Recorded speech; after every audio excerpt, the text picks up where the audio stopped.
I didn't think it was a big deal until I realized I was locked out, alone, late at night. Wait, what? What happened? It was one of the most stressful nights of my life, and honestly, I had no idea what to do. Okay, I need to hear this from the beginning. Hey everyone, welcome back to the Everyday English Podcast. I'm Michael. And I'm Sarah, and today we have a very special episode. It's a real story, my story, and it's a little dramatic. A little? Okay, maybe a lot dramatic. But here's the thing, stories like this are amazing for your English. You'll hear natural conversation, real emotions, real vocabulary. So get comfortable and let's get into it. All right, Sarah, set the scene. Where were you? When was this? Okay, so it was about 2 years ago. I was living in a small apartment, just me by myself, on the third floor of this old building downtown. Okay, so a city apartment. Exactly. And the building was fine, but it was old.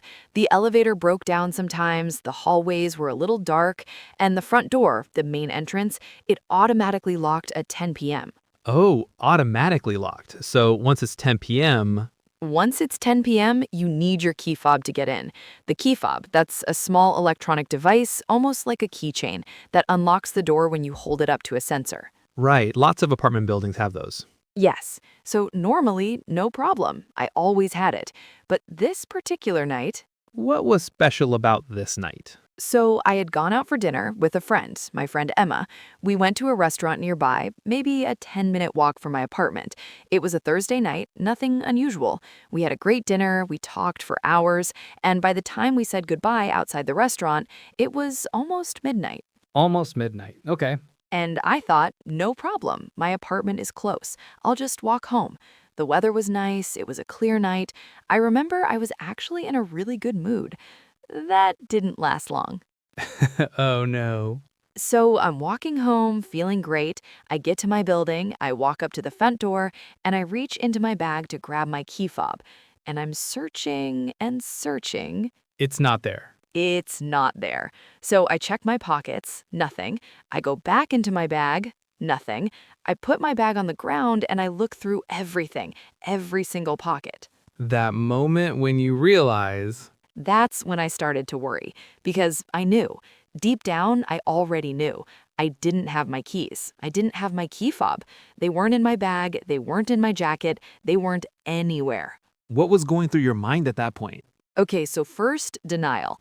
I literally stood there thinking, no, no, no, this is wrong. They must be here somewhere.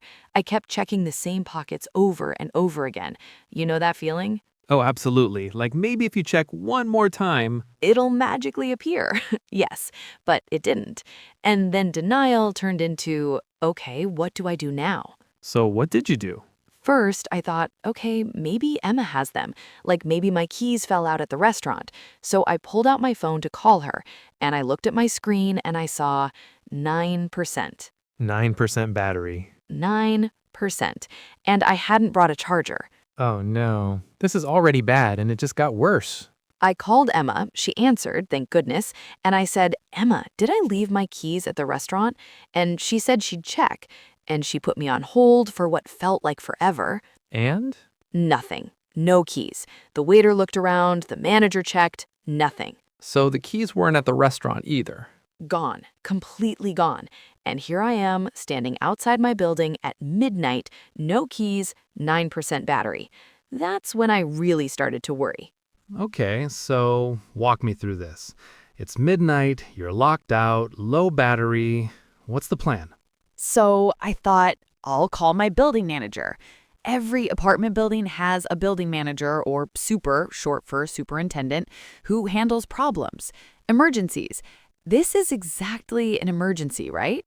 Right, that's literally their job. I found the number in my contacts, I called, and it rang, and rang, and rang. No answer? No answer.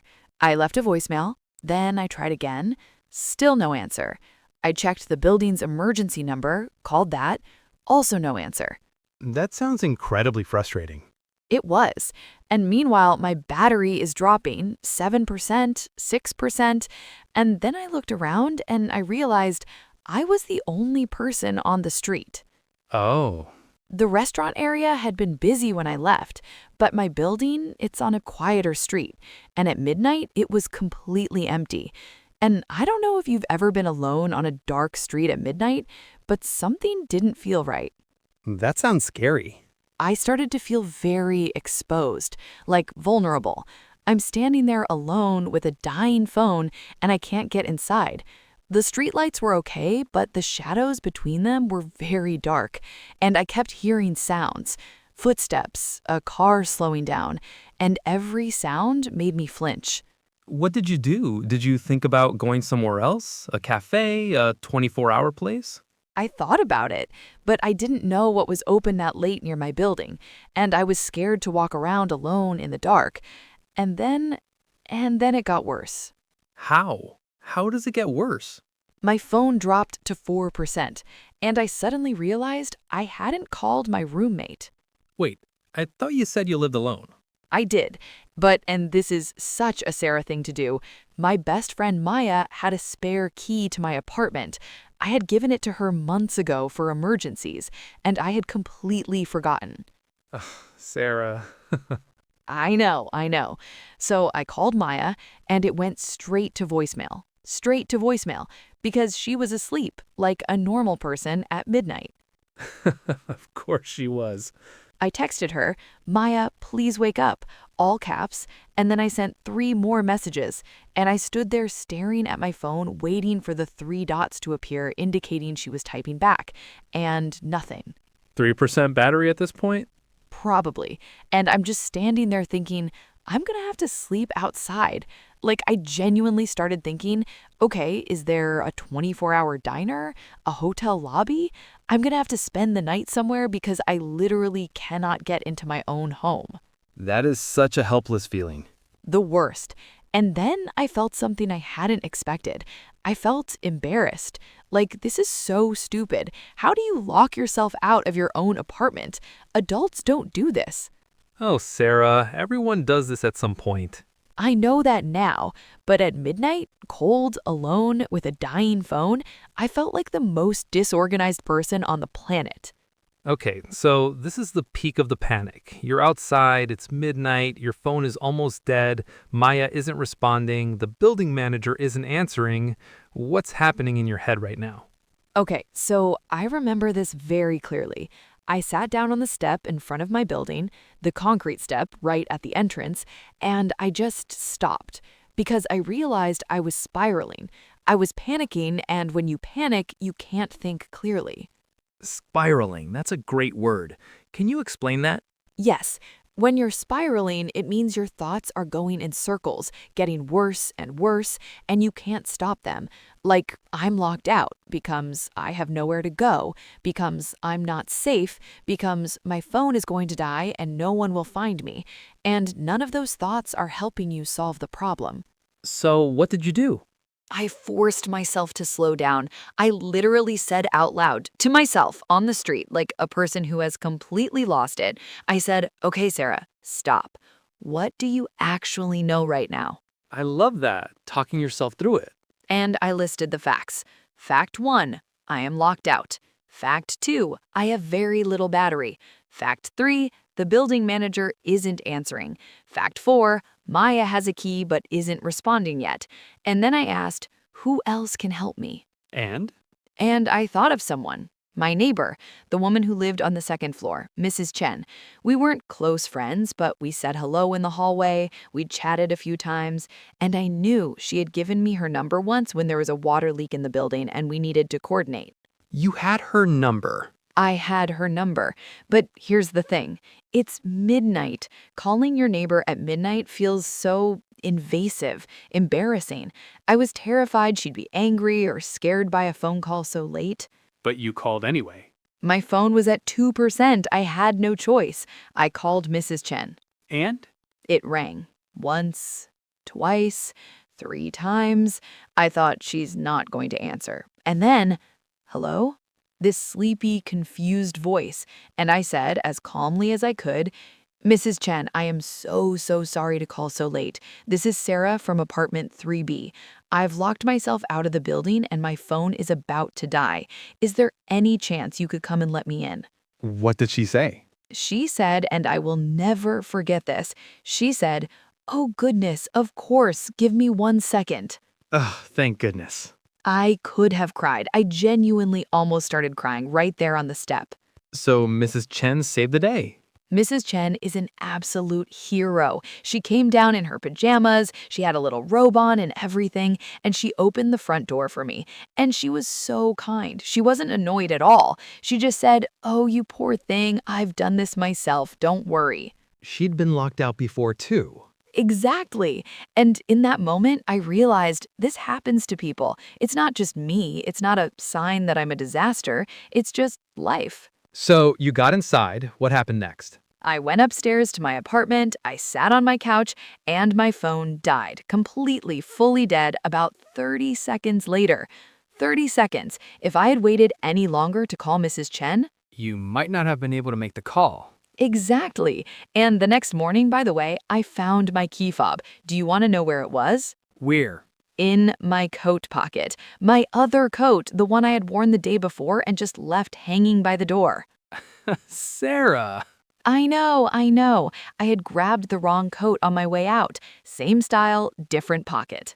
That is such a classic mistake. Textbook, absolute textbook. Okay, so looking back, what did you take away from that night? A few things, actually. The first and most obvious one, always, always know where your keys are before you leave the house. Make it a habit. Keys, phone, wallet, check those 3 things every single time. The classic 3. The holy trinity of leaving the house.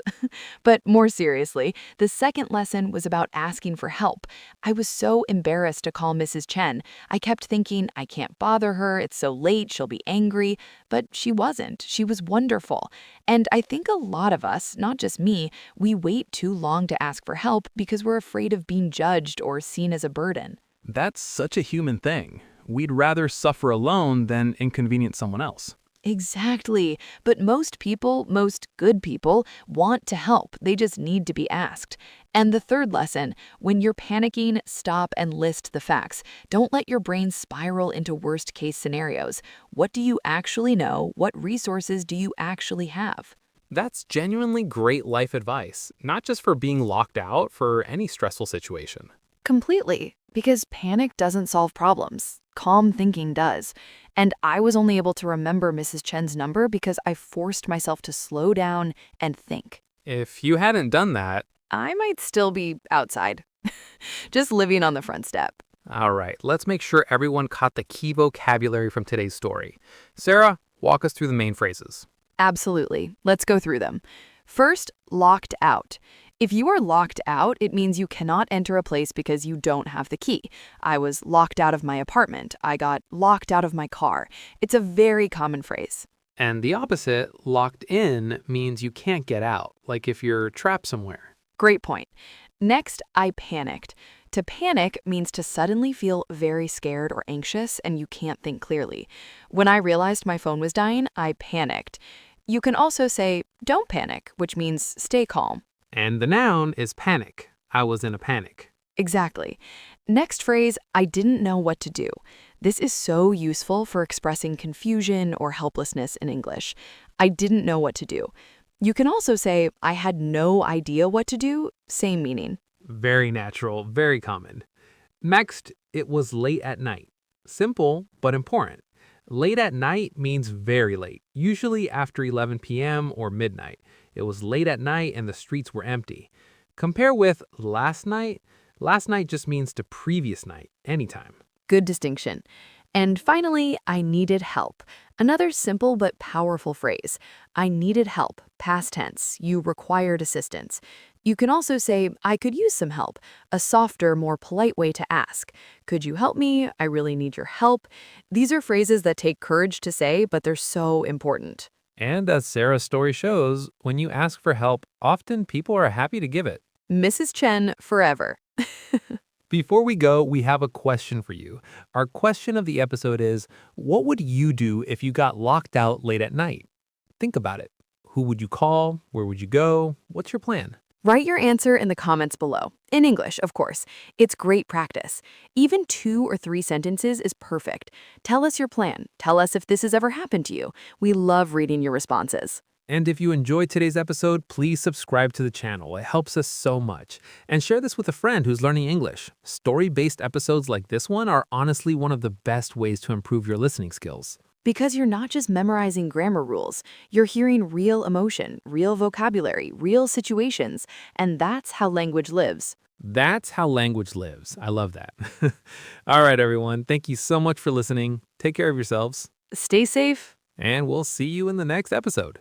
and please check your pockets before you leave the house. Bye, everyone.